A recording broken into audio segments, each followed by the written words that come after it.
It is difficult to find a boxer who instilled more terror in his opponents than the iconic heavyweight Iron Mike Tyson.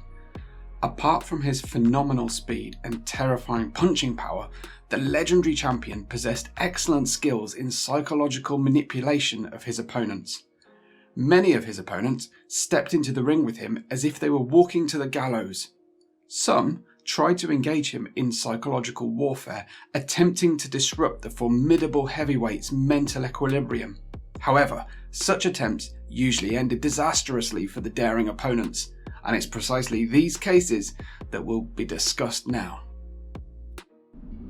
Who has he defeated? I'll prove to you all that Tyson is a paper tiger. Anyone could be knocked out, and he's no exception. I'll fight him in the centre of the ring and quickly finish him off.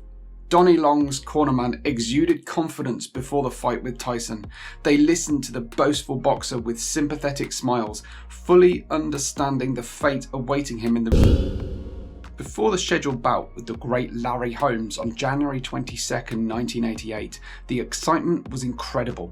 And it wasn't just because Holmes was the most decorated opponent in young Tyson's career. Never one for good manners, the veteran didn't hold back this time either. Holmes insulted Mike in every way, saying he was just an overrated boxer being made into a star, and assured the press of his easy and inevitable victory over the young, undisputed champion. It's hard to say whether Larry really believed what he said. He clearly knew he wasn't in his best shape. Before the fight with Tyson, he had spent 2 years enjoying his time outside the ring. Perhaps he sincerely believed that his experience and skills would be enough to tame the young lion, or maybe he just wanted to make money. Holmes never hid his mercenary nature, and Don King guaranteed the veteran a solid purse of $3 million for the fight with Mike. In the fight with Tyson, Holmes only occasionally reminded himself of his prime years, thanks to successful jab work and decent ring movement. Only in the first 3 rounds did the veteran manage to somewhat contain the champion's aggressive onslaught. And in the 4th round, the inevitable conclusion came. Larry spiraled onto the canvas for the first time after taking a powerful right hook. The knockdown was quite heavy, but the veteran found the strength to continue the fight. Tyson's speedy combination and the veteran heard the unpleasant referee's count for the 2nd time, but once again convinced him of his readiness to continue. However, shortly after the fight resumed, Mike's furious attack again forced Holmes to slump to the canvas.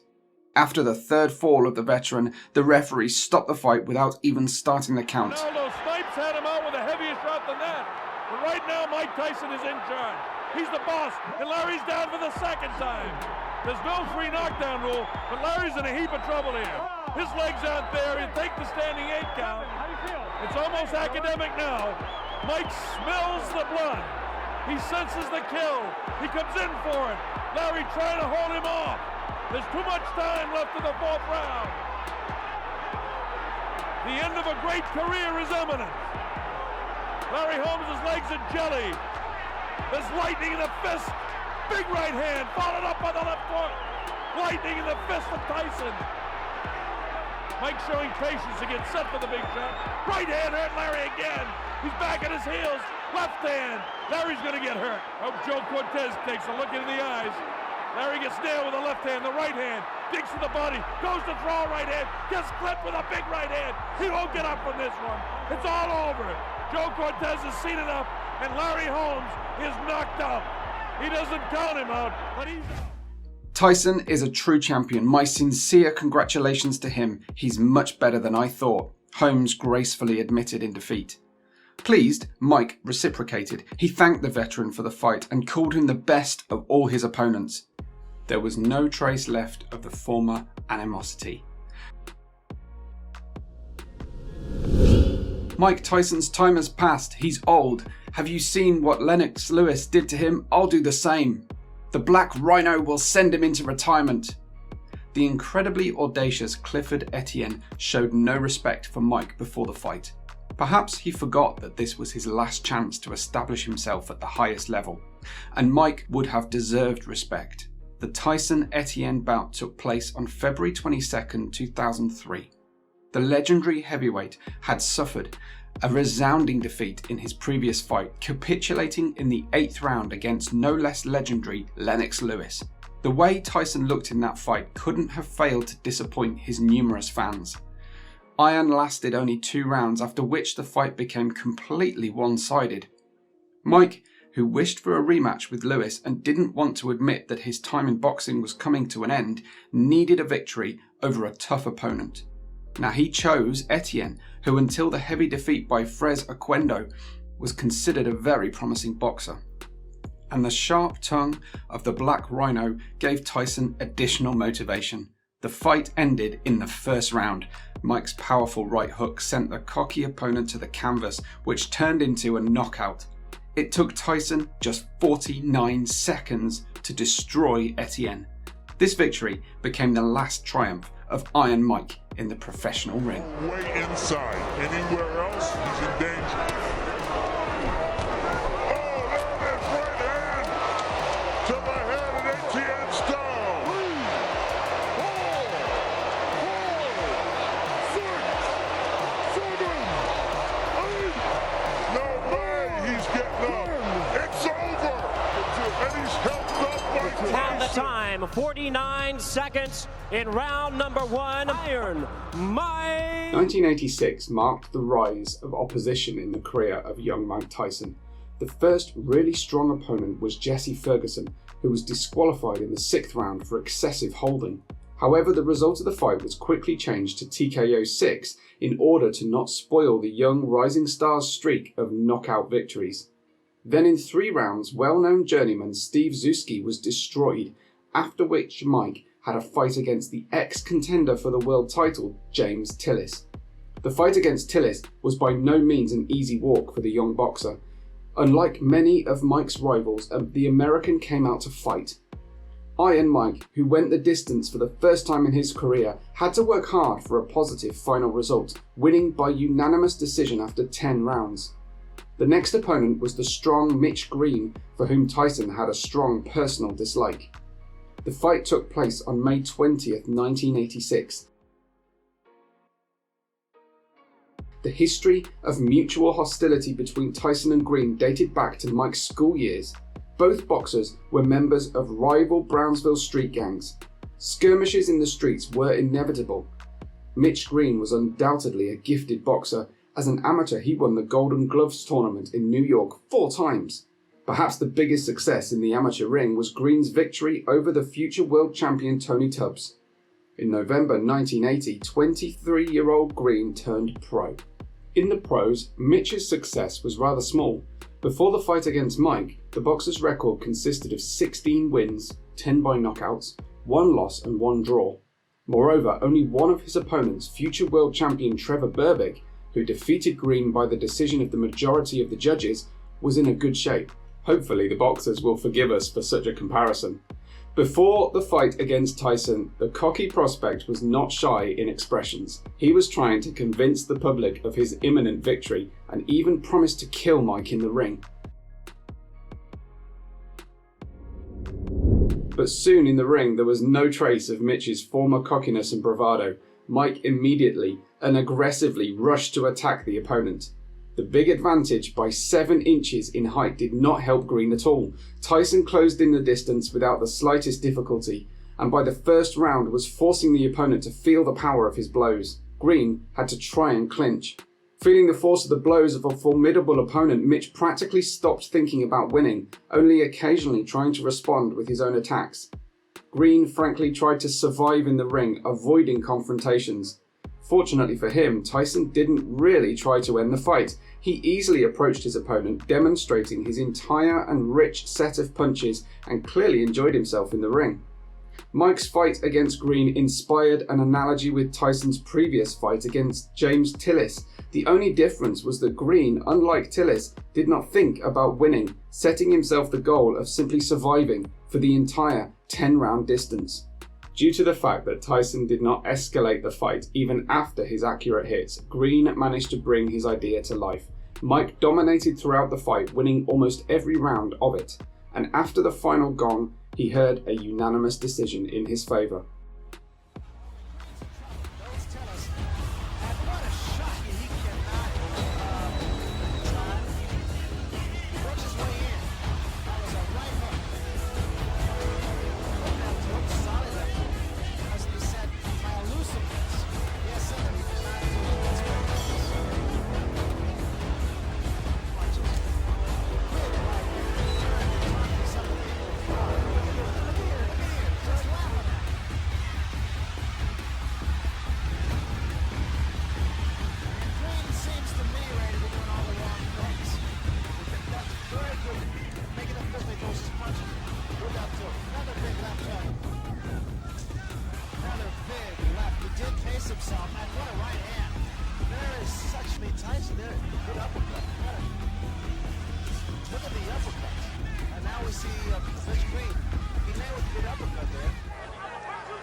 That was a good attempt with that right hand for Tyson. And now we see Mitch Green. He landed with a good uppercut there. Green just trying to tie Tyson up, and a couple of good shots by Mitch Green. His best rally of the fight right here. Look here. No. He's caught Tyson 4 or 5 times, and Tyson for the first time seems a little bit puzzled. Well, he's smiling. Tyson is smiling, but see, Green has those fast hands.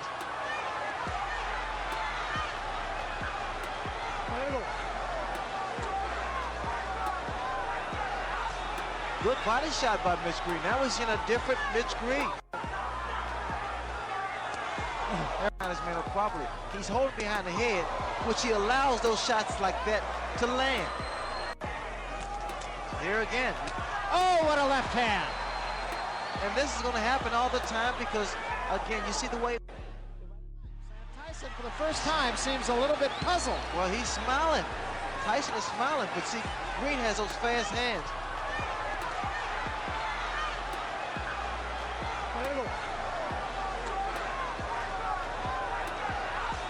Good body shot by Mitch Green. Now we're seeing a different made up properly. He's holding behind the head, which he allows those shots like that to land.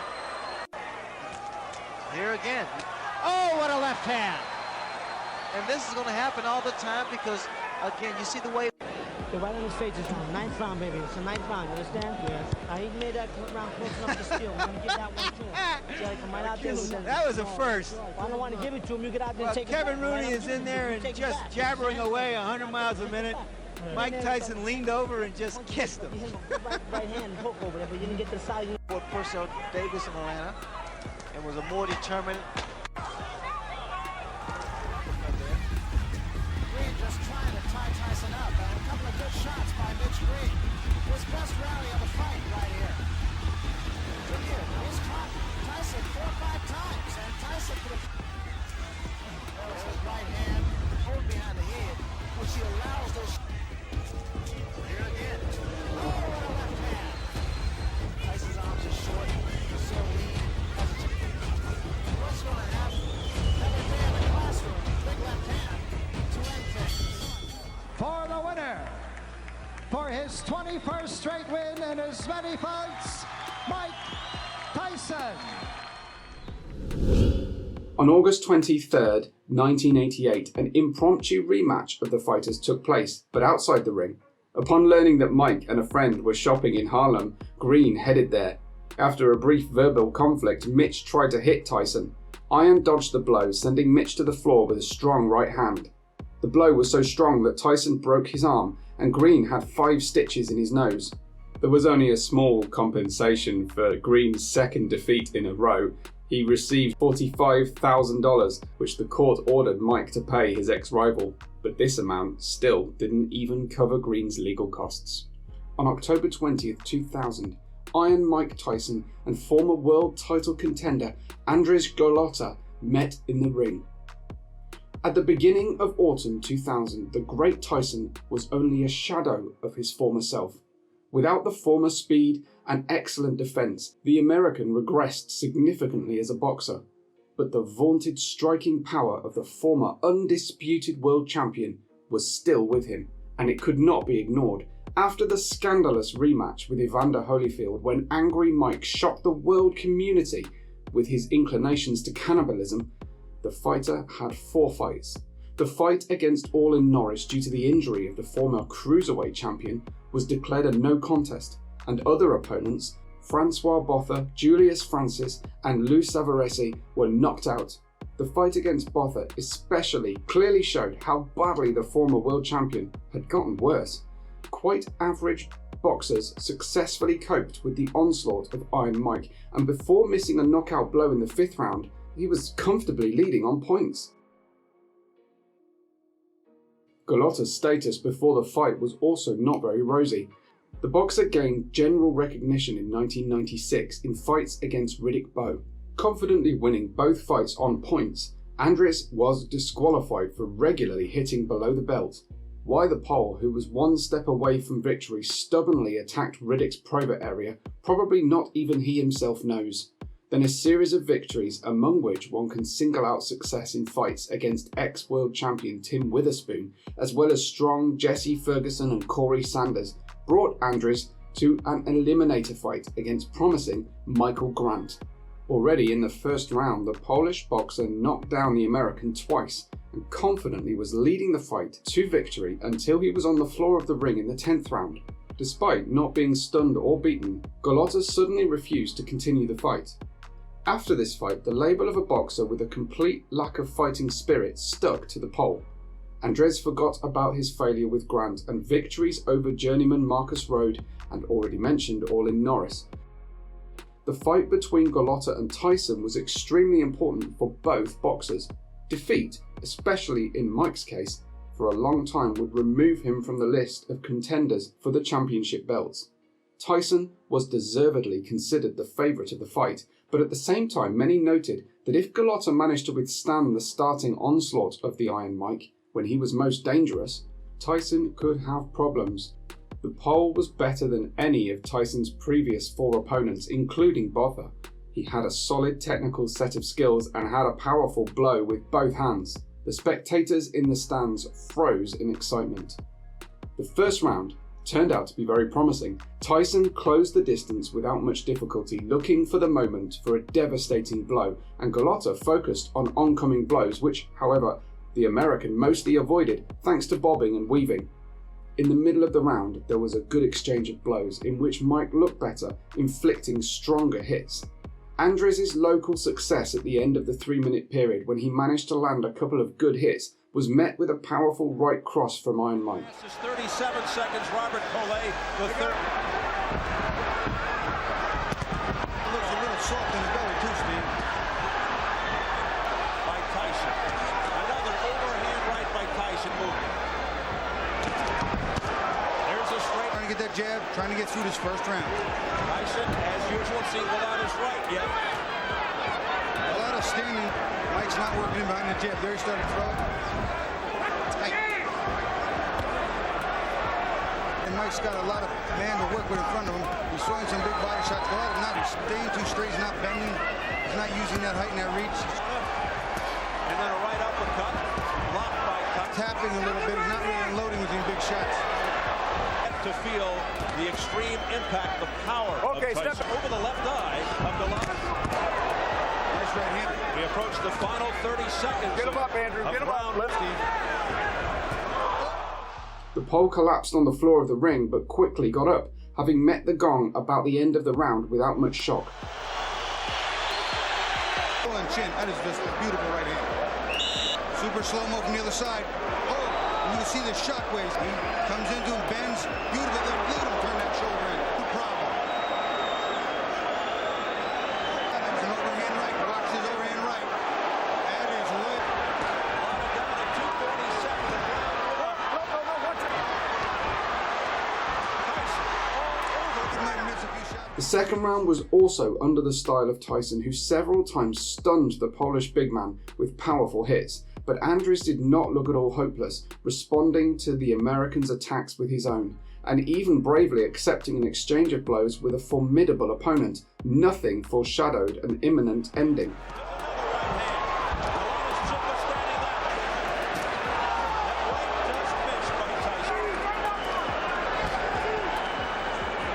He can't work in just coming with the big power shots because Golota stuffed that big jab.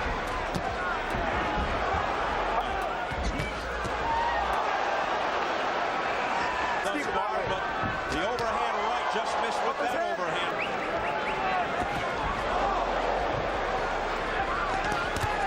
See, Golota slapping here. He can't hurt Michael. Throw his right hand, but fear of what might be coming back.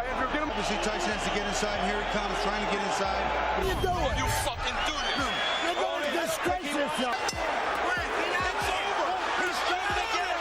What are you doing? Last second, the bell's going to ring. I'm telling you right now, Soto's excited. He's upset, and I'll tell you. Golota, he wants to get that. But Golota did not start the next round, pushing his coach away and going straight back to the locker room. Shocked fans started to throw everything that came to hand at the Polish boxer, and the management of Showtime promised never to broadcast the fights of the cowardly Andries again. But soon the situation changed. A medical examination revealed that the Pole had suffered a concussion, a broken jaw, and a back injury as a result of the knockdown. The doctor was shocked how the boxer lasted another round after this. However, Tyson failed a doping test, and the result of the fight was later changed to no contest.